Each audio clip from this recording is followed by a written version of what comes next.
Hi, welcome to Park East Day School. My name is Debbie Rocklin. I'm the Director of Early Childhood and the Director of Admissions. Come, let's take a tour.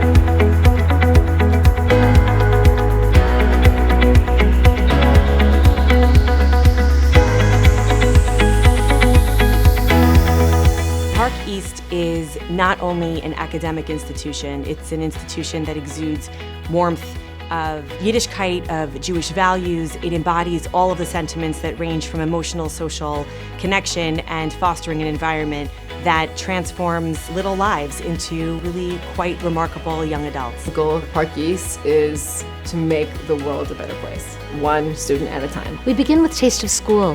They're 14 months old. Then we have our toddlers all the way through grade 8. Coming home from school as a 2-year-old, 3-year-old in pre-K, they're beaming. They are absolutely excited to tell you what they've learned about, who they played with, what they ate for lunch. Watching them grow, watching them develop, watching them think, watching them start to talk makes me feel that every day I have a purpose.